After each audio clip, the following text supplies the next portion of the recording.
Soul Catcher. Tak nazwał to nasz wywiad. To urządzenie powstało jako część eksperymentu.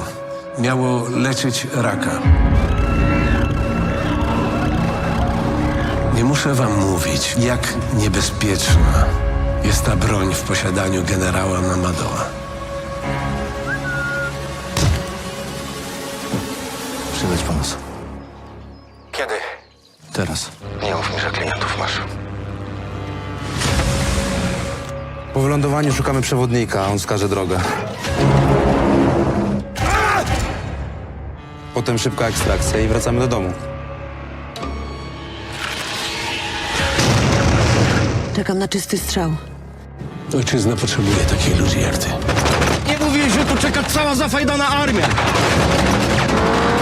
Oni wszyscy nie żyją. Ciebie też zabiją, jak tylko przestaniesz być im potrzebny. Tu chodzi o ideę narodu.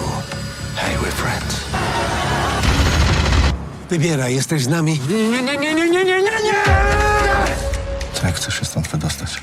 Nie chcę.